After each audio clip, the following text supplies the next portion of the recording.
Good morning. Let's continue on with our story. When we left off, Tamaya's mom had come home that evening and she was thinking all about what's going to happen next. So we are on chapter 10, Wednesday, November 3rd, 2:26 a.m. Tamaya slept. Marshall did not. As much as Chad had tormented him, he tormented himself even more. He lay in bed, desperate to fall asleep. He knew he'd have to be alert to deal with Chad, but sleep seldom comes to those who are desperate for it. It is something that has to be eased into gently.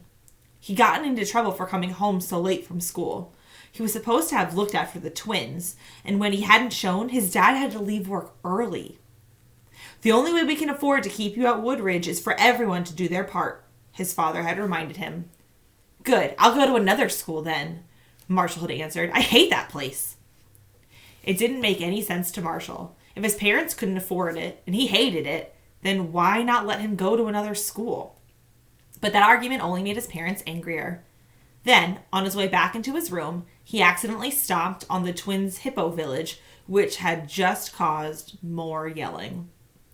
You're lucky I didn't step on you, he told Daniela. The whole thing was his parents' fault, Marshall decided. His birthday was September 29th, and back when he was 4 years old, his parents had to make a choice. Either he could start kindergarten as one of the youngest kids in the class, or he could wait a year and be one of the oldest. If they had waited, he'd be older, bigger, and stronger, and Chad Hilligus wouldn't even be in the same grade. How many members are in the U.S. Senate? That was the question Mr. Davidson had asked Chad. 29? Chad had guessed. Andy was the one who had laughed, not Marshall. How can there only be 29 senators? Andy had pointed out. There are 50 states. But then Mr. Davidson had said, Marshall, will you kindly tell Chad how many senators there are? Right then, Marshall had known he was doomed. He was considered giving a wrong answer, and maybe he should have, but who knows? If he had said something like 28 or a million, Chad might have thought Marshall was mocking him. Instead, what Marshall had done was stare down at his desk and very quietly said, 100, I guess. It was only a short time later that Chad had nearly thrown him down the stairs. We need to settle this once and for all. And you better be there, you thumb-sucking coward. Now, as he lay wide awake at 2:30 in the morning, Marshall tried to convince himself that since Chad had finally beaten him up, he wouldn't bother him anymore. They had settled it once and for all. Except he knew the opposite was more likely. Now that Chad had tasted blood, he would come back for more. And he would come after Tamaya, too. He imagined walking to school with her. She's yammering away about Monica or Calvin Coolidge or something, when Chad grabs her hair, spins her around, and punches her in the face. Leave her alone, Marshall shouts. Tamaya's on the ground, crying. Chad is about to hit Tamaya again, but Marshall grabs his arm. I said, leave her alone, buttface. Chad shoves him. He shoves Chad back. A crowd gathers. Chad comes at him with all he's got, punching wildly, but Marshall holds his ground, ducking and hitting back. At first, Marshall hears everyone rooting for Chad, but as the fight continues, he starts to hear a few of his old friends root for him. Get him, Marshall! You could do it, Marshall! And then, as Marshall tried to fall asleep, he imagined the fight ending in different ways. Sometimes he was the winner, beaten and bloody, begging for mercy. Other times, Chad won, but only after a long, hard-fought battle. He envisioned himself lying on the pavement, barely able to move. Two pretty girls from his class, Andrea Gall and Laura Malsenretz, kneel by his side and tell him how brave he was as they dab the blood off his face with a wet paper towel. Laura kisses his cheek. But even as he imagined all of this, he knew it would never happen. If Chad attacked Tamaya, the best thing he could hope for was that a teacher would break it up before Tamaya got hurt too badly. Then, maybe Chad would be expelled. And then maybe, after Chad was gone for a while, the other kids would like him again. That was his best hope, and he hated himself for it, because he knew that it was a pathetic hope of a coward. Chapter 11. Poof. Excerpted from the Senate secret hearings. Senator Haltings. Of course, we all had great hope for a non-polluting, inexpensive alternative to gasoline. But my big concern, Mr. Fitzman, is what happens when your man-made organisms mix with the natural environment. How will they affect plant and animal life, and ultimately human life? We just don't know. Jonathan Fitzman. I've got that covered. Senator Haltings. The smaller thing is, the harder it is to keep it contained. You can put a tiger or a grizzly bear inside of a cage, but it's a lot harder to keep a tiny microorganism from escaping. Jonathan Fitzman. Not a problem. Senator Haltings. If you have your way, people will be filling their cars with bioline at every gas station from Miami to Seattle. Tanker trucks will be hauling bioline across the country. Drops will spill. Accidents will happen. Then what? Jonathan Fitzman. Look, you've got it all upside down and backwards. You're all worried about the organisms getting out, but really, it's just the opposite. I'm doing all I can to keep the outside from getting in. Senator Haltings. I'm not sure I see the difference. Jonathan Fitzman. Organisms can't survive in oxygen. Expose an ergie to oxygen and poof. Senator Haltings. Poof? Jonathan Fitzman. It disintegrates. Poof. You don't have to worry about the ergies escaping into the air. At Sunray Farm, we had to build a special vacuum-sealed hose and tanks just to keep the air out. Chapter 12. Wednesday, November 3rd, 7:08 a.m. Tamaya awoke to her favorite song. Cold air came through her window, purposefully left open just a crack, making the warmth of the covers that much cozier. Her music came on at 7:08 every morning because 8 was her favorite number, and Monica's favorite number was 7. Her best friend, Monica, also woke up each day at the exact same time. Tamaya's thoughts drifted back to last year. There was a huge fireplace in the back of her 4th grade classroom. Her teacher had filled it with pillows, and when the students finished their work, they were allowed to go into the fireplace and read. The fireplace was so big. There was a room in there for at least 4 kids, and she and Monica were usually the first 2 back there, side by side, reading their books and trying not to giggle. As Tamaya was thinking about this, a growing sense of dread slowly crept into her memories. The image of the pillowed fireplace gave way to the woods, her torn sweater, and Chad. His cold eyes staring at her as he said, "You're next, Tamaya." Her hand tingled. She brought it out from under the covers to have a look. At first, she thought that the rash had cleared, but as her eyes adjusted to the light, she realized the red bumps were still there, covered in some kind of powdery crust. There was powder on her pillows, too, and when she pulled back the sheets, all she could see was it all over her bed. It was a pinkish bronze color, the same color as her skin. She leapt out of bed and hurried down to the bathroom. The powder washed right off, and the rash had spread. Red bumps coated her entire hand and continued down to her wrist. Some of the bumps had turned into blisters. Looking at herself in the mirror, she could see a crusty area on the right side of her face. She splashed it with water and then scrubbed the entire area very hard with a soapy washcloth and very hot water. There didn't appear to be any bumps on her face. It was looking a little red, but that could have been from scrubbing so hard. Her mother's jar of Miracle hand cream was in Tamaya's bathroom.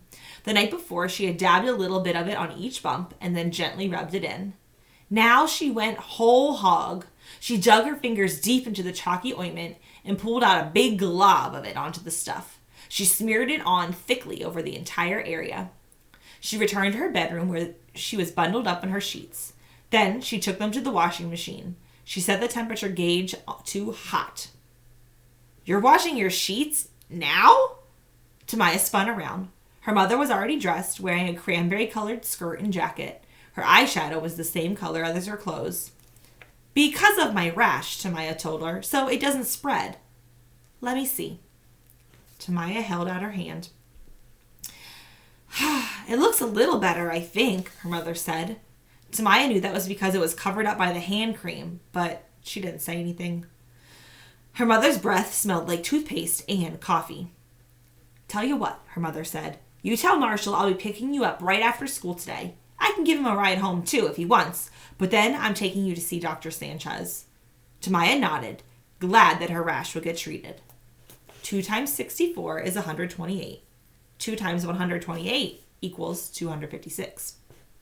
She put on her backpack, positioning the straps so they covered the hole in her sweater. then walked quickly through the house out the door before her mother could get a good look at her. She still didn't know how to explain the hole. She reached Marshall's house just as she was coming outside. He was wearing his old glasses. He had switched from glasses to contacts over the summer. She liked his glasses better. She thought that his face looked blank without them. "You're wearing your glasses," she said. He shrugged and then said, "I lost my contacts in the woods." Oh. In her mind, she could see Chad slugging him in the face, his contacts flying out of his eyes, although she realized it might not have happened that way at all. She could see no bruises on his face. He'd looked tired and washed out, like he had only slept for 6 days. Like he hadn't slept for 6 days. He dragged his feet as he walked. On other days, Tamaya had to struggle just to keep up with him. But as they continued slowly up the sidewalk, she began to worry that they might be late. Her tingling sensation had come and became more of a prickling. It felt as if her hand were being stabbed by thousands of tiny needles. "Oh, my mom's picking me up after school," she told Marshall. "She's taking me to the doctor because I got a rash or something in the woods." She showed him her hand, but he hardly glanced at it. "You didn't tell her we went in there, did you?" Marshall asked. "No, because if you did, we'd both be in big." "I said I didn't tell her." "Good." "She can give you a ride home too if you want, though." "Yeah, whatever," Marshall said. But she knew he would be glad for a ride, glad to be safe from Chad. They turned onto Richmond Road. There was a lot of early morning traffic, and once again, Tamaya realized how much safer Marshall would have been if they just walked home the usual way. She wouldn't have torn her sweater, he wouldn't have lost his contacts, and she probably wouldn't have gotten this rash either, she thought, although she wasn't really sure how she'd gotten that. As they walked alongside the woods, that feeling of dread that she'd had when she first woke up returned. It seemed to grow a little heavier with each step. She couldn't pinpoint exactly what she was dreading. She didn't think she was at all that afraid of Chad, as long as other people were around. It was something different, something worse. It was as if she knew something terrible was about to happen, but it was so bad, her brain wouldn't really allow her to think about it. They reached Woodridge Lane. "This is where I was supposed to meet him," said Marshall. There was an area of weeds and dirt between the sidewalk and the fence. Tamaya figured that Chad must have climbed over the fence and gone into the woods when Marshall didn't show up. "At least there would have been people around," Tamaya pointed out. "It was worse in the woods." "Don't remind me," he kicked at the ground. Tamaya felt sorry for him. She didn't like feeling that way. She liked it better when she used to look up to Marshall. "Chad's just a big jerk," she said. "I don't care about him," Marshall muttered. "A big fat jerk," she repeated, loud enough so that if Chad was hiding nearby, he would definitely hear her. They turned onto Woodridge Lane. The woods were on the right side as they headed towards the school. Tamaya quickened her pace. "We better hurry so that we're not late," she said to Marshall, but he continued to lag behind. She walked faster and faster, and then something inside of her made her want to run. It wasn't just the fear of being tardy. She felt scared, although of what? She didn't know. She was out of breath when she reached the little line of cars that backed out onto the street. Only then did she stop running. She heard someone call her name. Merle, Monica's little sister, was hanging halfway out the window of her mother's Mercedes, waving to her. Tamaya waved back with her left hand. She tried to keep her right hand hidden. She waited by the curb as Merle and Monica climbed out of the car. "Where were you yesterday?" Monica asked. "I kept trying to call you." Tamaya wanted to tell Monica everything, but didn't dare risk it. She knew Monica would tell Hope, and then it would be all over the school. "I don't know," she said. "In and out." "You need to get a cell phone," Monica told her. "They're not allowed in school," Tamaya reminded her. "You can use it after school," said Monica. "I was in and out too," said Merle, "and then I went in again, and then I went back out again." Monica told her sister to shut up. "So you'll never believe who I saw yesterday," she said to Tamaya. "Mr. Beauchamp," said Merle. "Shut up! I'm telling her. Mr. Beauchamp. He was jogging right in front of my house. He sees me and says, 'Bonjour, Mademoiselle Monique.' I swear I almost lost it." Mr. Beauchamp had been their French teacher since they were in 2nd grade. "You wouldn't think a bald guy would have such hairy legs," ugh, said Monica. Tamaya forced herself to smile. Marshall was relieved to see Tamaya safely enter the building with her friends Monica and with no sign of Chad. He wasn't sure what he would have done if Chad had attacked her. He liked to think that he would have tried to protect her, but he also knew he might not have. He reached the front door. The 7th grade was located in the basement. It had been the servants' quarters, but everyone at the school called it the dungeon. It felt like the dungeon to Marshall. He trudged on down the stairs, doomed to whatever torture and misery awaited. Chapter 13. Disaster Warning.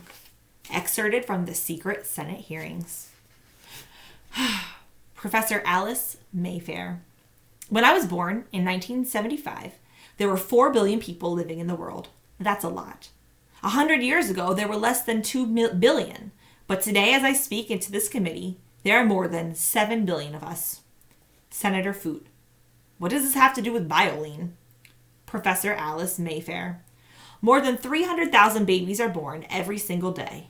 Day after day after day. Every one of them will need food and water and energy. Senator Foote. Exactly why this country needs Bioline. Senator Wright. Excuse me, Professor, it is my understanding that you were going to testify about the possible disasters that could result from the man-made organisms being introduced into the environment. It sounds to me like you're in favor of Bioline. Professor Alice Mayfair. Oh, there will be disasters, whether from Bioline or something else, who knows? By the year 2050, an additional 2 billion people will inhabit this planet. 9 billion. Senator Foote. Which is why we need Bioline. Professor Alice Mayfair. Unless we do something to control the world population, nothing will help us, Senator. Not Bioline, not super-duper crops and fertilizers, not colonies on Mars. Senator Wright. Let me get this straight. You want us to keep people from having too many babies all over the world? Professor Alice Mayfair. Yes. Senator March. I'm afraid that's a bit beyond the scope of this committee. All right, my friends, and that is where we're going to pause for our morning read. I hope that you have a beautiful Saturday. Enjoy the sun, do something new, read a book, do something creative, and check in with me later this afternoon where we'll continue on with chapter 14 of Fuzzy Mud. I cannot wait to keep reading on with you. Check in later. I'll talk to you guys this afternoon. Bye, my friends. See ya.